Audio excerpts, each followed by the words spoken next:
Bonjour, Mesdames et Messieurs. Merci d'être avec nous. On en parle depuis plusieurs années. Le développement démographique, économique de la région fait que la population augmente, que les résidences, les projets immobiliers augmentent. Mais qu'en est-il du couvert forestier dans la région, cette fameuse canopée? Eh bien, on a de bonnes nouvelles pour nous. La communauté métropolitaine de Montréal nous annonce ses résultats. On en parle avec M. Routier, ingénieur forestier. Bonjour. Bonjour. Donc, on a de bonnes nouvelles pour la couronne nord de Montréal, pour l'ensemble du Grand Montréal, en fait, la communauté métropolitaine de Montréal qui regroupe 82 municipalités. La canopée a augmenté au cours des dernières années depuis 2011. Avant, on va parler de chiffres, ça ne sera pas très long. Oui. Pouvez-vous nous expliquer ce qu'est la canopée exactement? La canopée, c'est la cime des arbres, si je résume. Nous, on l'a calculée à l'aide de photographies aériennes d'été, évidemment, avec des feuilles. On a mesuré, en fait, la partie de l'arbre qui est de 3 mètres de hauteur et plus. OK. Donc, les nouveaux arbres, ça n'en fait pas vraiment partie, si je comprends bien. Les petits arbres, non, ça n'en fait pas partie. Les arbustes, en général, non plus, encore que certains peuvent être calculés, comptés, là, mais les jeunes plantations, non, n'en font pas partie. Excellent. Donc, 3 mètres et plus, ça veut dire que c'est visible d'un plan aérien, dans le fond, là. Oui. Excellent. Et là, bien, on a des résultats assez probants. On a fait des gains de 2011 à 2017. En 2011, il y avait 30,1 du territoire qui était recouvert par la canopée, si je le dis bien. La couronne nord. La couronne nord, c'est ça. 2015, 30,4 2019, 30,7 C'est une petite augmentation, oui, mais c'en est une. Est-ce que c'est positif comme résultat? Oui, c'est positif, oui. C'est quand même, comme vous le disiez en introduction, là, il y a quand même beaucoup de développement. Il y a encore des terres cultivées qui s'ajoutent. On a des nouvelles carrières sablières aussi. C'est à peu près les 3 éléments qu'on observe là, qui causent des pertes. Ce qu'il faut voir, c'est que ça augmente en général, mais en fait, il y a des gains qui sont quand même les plus importants dans la couronne nord, là, si on regarde les 5 secteurs de la CMM, mais les pertes sont aussi très importantes là, dans la couronne nord. Parce qu'on voit les gains, là, si on va dans le milieu comme ça, les gains de la canopée de 2011 à 2017 sont en bleu. Si on se dirige vers la couronne nord, là, on s'en va dans les petits points en bleu ici. C'est pas tant que ça quand on regarde ça globalement, là. Non, c'est pas tant que ça. En fait, c'est beaucoup de petits points bleus qui s'ajoutent. L'accroissement de la canopée, puis sur l'ensemble de la CMM, c'est fait par l'ajout, l'accroissement, en fait, des arbres en largeur. La cime des arbres a grossi. Les petites plantations dont on parlait tout à l'heure vont finir par compter parce qu'elles vont grandir. Les arbres poussent en hauteur aussi, ce qui fait qu'il y a plus de cimes à 3 mètres et plus. Fait que l'accroissement se fait comme ça. Les pertes, c'est plus drastique. On perd des superficies, des espaces boisés, complets souvent, au profit du développement urbain, de l'agriculture et carrières sablières. Là, et c'est ce qu'on essaie un peu de stopper au cours des dernières années. On a vraiment pris un virage pour conserver ces aires boisées-là. Oui, les ralentir puis concentrer ça dans les périmètres métropolitains. C'est un peu l'objet c'est un des objectifs là, du plan métropolitain d'aménagement et de développement. La fameuse densification. Oui, c'est ça. Contenir le développement dans des périmètres urbains. Là. Ce qui va permettre de protéger et d'encourager le développement de la canopée. Là. Oui. Ça ne veut pas dire que la canopée n'a pas augmenté dans les zones urbaines aussi, parce que là aussi, il y a des arbres. La canopée qu'on a calculée mesure autant les arbres en zone agricole, les boisés, que les arbres en ville, les alignements d'arbres sur rue, par exemple, ou les arbres des résidences. Donc, on peut peut-être en conclure que l'aménagement du territoire, la canopée est davantage incluse dans cet aménagement du territoire-là, si on le retrouve en périmètre urbain, en fait. Là. Oui, et de plus en plus. C'est ça. De plus en plus, on en a de plus en plus conscience. C'est de plus en plus important. On le voit à Montréal, ces fameux beaux arbres qu'on a conservés au fil des années. Puis Montréal qui fait quand même bonne figure. Là. On parle globalement dans le Grand Montréal d'une superficie pour la canopée de 23,4 %. On est près du quart. C'est quand même pas si mal, somme toute. Là. Oui. Si on regarde ici, bien, on peut voir qu'à Montréal, il y a quand même des aires vertes et que les petits points verts, eh bien, il y en a quand même. On pourrait faire mieux. Oui. Mais c'est un début. C'est un début. Il y a beaucoup d'efforts qui sont faits partout dans la CMM, par toutes les municipalités, pour planter des arbres en milieu urbain, pour augmenter la canopée urbaine. Là. On le sait pour les changements climatiques, l'adaptation au changement climatique, là, ce sont des éléments importants là, en termes d'îlots de chaleur, de captation d'eau de pluie, la qualité de l'air. C'est dans l'air du temps aussi, là. Oui. Et on peut quand même constater que sur la couronne nord, bien, ça fait bonne figure. Si il y a 23,4 du Grand Montréal qu'on peut considérer comme une superficie qui est prise par la canopée, 30,7 sur la couronne nord. Donc, est-ce qu'on peut dire que la couronne nord se démarque? Oui, la couronne nord se démarque. C'est le secteur parmi les 5 de la CMM là, qui est le plus boisé, qui a la plus grande superficie de canopée et de boisé. C'est par rapport aux autres secteurs, c'est un territoire qui a encore beaucoup d'espace agricole, en zone agricole, qui n'est pas nécessairement cultivé. Si on le compare à la couronne sud, par exemple, ils sont comparables en termes de périurbain. La couronne sud est beaucoup plus agricole. Donc, en termes de pourcentage, on se retrouve en couronne sud beaucoup moins boisé. Bien, par contre, on constate justement, si on compare les gains et les pertes par rapport à la couronne nord versus la couronne sud, il y a eu des gains sur la couronne nord, mais il y a eu beaucoup de pertes aussi. Et sur la couronne sud, il y a eu plus de gains que de pertes. Comment l'expliquer? Oui, bien, en fait, il y a eu plus de gains et de pertes dans les deux, mais les pertes sont beaucoup plus importantes sur la couronne nord que sur la couronne sud quand on compare les deux couronnes. De façon assez significative, là. Oui, quand même. Je n'ai pas tous les chiffres en tête. Moi non plus, parce que de toute façon, même si je vous disais 3200 hectares, qu'est-ce que ça signifie? En fait, la couronne sud est très, très agricole, plus que la couronne nord. Il y a beaucoup moins d'espace boisé à déboiser, ça, il faut en tenir compte aussi.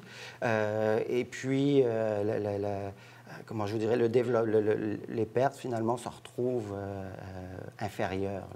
Là. Ce qui est bon signe pour la couronne sud, mais on peut faire mieux sur la couronne nord. Oui. C'est ce que je constate. Oui, on pourrait limiter le déboisement. Parce que si on regarde ici, il y a quand même aussi de grandes disparités entre les régions de la couronne nord même. Parce que si on regarde ici, dans la région des Moulins, dans la MRC Les Moulins, 34,7 de superficie de canopée, alors que dans la MRC L'Assomption, seulement 22 On parle bien sûr de la partie de la CMM. Ce qui est semblable, en fait, à l'île de Montréal, à l'agglomération de Montréal, qui est de 23,4 Pourquoi il y a des régions où c'est plus boisé que d'autres? Ça dépend de l'utilisation du territoire. C'est sûr que dans la MRC L'Assomption, la partie dans la CMM, c'est beaucoup plus agricole. La MRC des Moulins, tout à l'heure, il y a de l'agriculture, il y a beaucoup de boisé encore, il y a des zones urbaines qui sont plus importantes. Dans l'ensemble, ça fait un couvert forestier, une canopée qui est supérieure dans la MRC des Moulins. C'est vraiment là l'utilisation du territoire qui fait les différences. On y va avec les ressources qu'on a aussi, j'imagine. Oui. Mais on a quand même de beaux exemples sur la couronne nord de couverts forestiers. Là. Oui, il y a des grands massifs boisés. Dans la MRC L'Assomption, le boisé des Terres Noires, par exemple, beaucoup qui abritent des grands milieux humides. Dernièrement, la CMM a participé à l'acquisition de la forêt du domaine seigneurial à Mascouche aussi. C'est un grand massif boisé. Projet. C'est un grand projet. C'est une partie qui a été acquise là, dans le grand bois de Mascouche, à cet endroit-là. C'est ça, il y en a. Il y a l'île des Moulins aussi qui a un beau couvert forestier, notamment. Ces endroits-là sont bien utilisés par les villes aussi. On les met en valeur et on les protège. Oui. Il ne faut pas sous-estimer l'effort dans la protection là, des villes. Ce n'est pas toujours reconnu par le registre des aires protégées du gouvernement, mais c'est quand même des actions là, qui sont faites là, par les municipalités là, pour protéger des milieux naturels, dont la canopée. D'ailleurs, les résultats que la CMM diffusait, c'est qu'il y a quand même 50 de la superficie de la canopée de la couronne nord qui est protégée. 50 c'est la moitié. C'est bien ou il faudrait faire plus? C'est très bien. Il faut quand même le reconnaître. C'est très bien. C'est une protection, comment je dirais, c'est des mesures de conservation. Ça ne veut pas dire qu'on ne peut pas toucher au couvert forestier. C'est des mesures de conservation plutôt du couvert forestier. Ça ne veut pas dire qu'on ne peut rien faire dans ces forêts-là. C'est très bon, en fait, parce que la CMM a mis en place des bois et corridors forestiers métropolitains qu'on a délimités sur le territoire, partout sur l'ensemble de la CMM, dans lequel il y a ces mesures de conservation. Et puis, en termes d'aires protégées aussi, il y a des territoires protégés là, qui sont calculés là-dedans. Je vais continuer de répondre à la deuxième partie de la question. Est-ce qu'il faut en faire plus? Oui, il faut faire plus, c'est sûr. Il y a des projets en cours. Le Grand Coteau, par exemple, le corridor du Grand Coteau. C'est là où je m'en allais. C'est justement là où je m'en allais. La CMM participe d'ailleurs. On a des programmes de financement dans la trame verte et bleue là, qui pourraient contribuer. Il reste des espaces à protéger, peut-être plus ciblés. Des milieux humides, par exemple. On est moins dans la canopée, dans les arbres, ou alors des habitats essentiels là, pour des espèces menacées et vulnérables. Il y a encore des efforts à faire. Puis quand on parle, par exemple, du Grand Coteau, bien, la connectivité à faire. Là, il faudrait restaurer certains liens pour connecter là, les milieux naturels. Ce qui est le grand projet du corridor forestier du Grand Coteau, d'ailleurs, qu'on est en train d'implanter et qu'il y a une grande concertation entre les municipalités, les MRC, c'est ce que ça prend pour mettre en valeur, restaurer et protéger, en fait. Oui, on veut assurer une connectivité, c'est ça, plus de liens entre les milieux naturels pour assurer une diversité génétique, surtout, qu'il y ait des croisements de populations, que les populations puissent se déplacer, autant animales que végétales. Ça a aussi des bénéfices au niveau des paysages pour la région. Là, pour tout l'écosystème, en fait. Oui.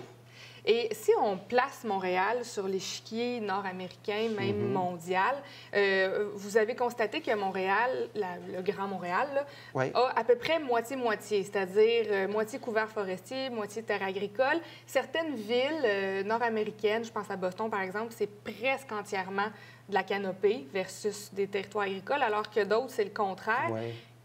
Où se situe le Grand Montréal sur cet échiquier-là? C'est pas facile de les comparer. C'est ce qu'on a observé. C'est pour ça qu'on a, dans le document, on a présenté en fait les superficies cultivées par rapport aux superficies couvertes par les arbres. On se situe, quand on regarde ça sans faire de distinction, on se situe dans la partie, la moitié inférieure, je dirais, des grandes métropoles de l'Amérique du Nord. En fait, on se situe un peu mieux que ça parce qu'on a un grand territoire agricole. Vous parliez de Boston tout à l'heure. Boston a très peu de territoire agricole, mais un grand territoire de la CMM qui est boisé, c'est des forêts. Là. Si on comparait avec Québec, par exemple, peut-être ça serait plus parlant là, pour les gens ici. La communauté métropolitaine de Québec englobe une partie du bouclier canadien au nord. Là, le parc de la Jacques-Cartier, par exemple, il y a une partie qui est à l'intérieur. Donc là, c'est boisé. Et clairement, c'est des forêts publiques aussi. Donc ça fait augmenter de beaucoup pour certaines régions là, le couvert forestier. Et là, on a vu au cours des dernières années que oui, ça augmente, mais très peu. Là, les prochaines années, est-ce qu'on a des objectifs? Est-ce qu'on a des cibles à atteindre?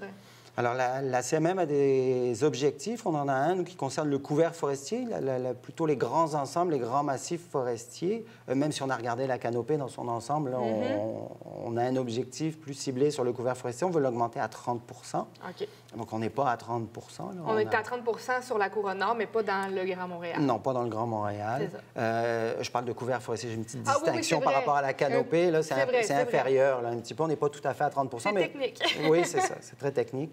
On a des objectifs aussi d'aires protégées strictes, comme le ministère de l'Environnement les reconnaît, de 17 aussi. Donc, il y a encore des efforts à faire. C'est dans l'intention de la CMM de poursuivre là-dedans, de protéger plus de milieux.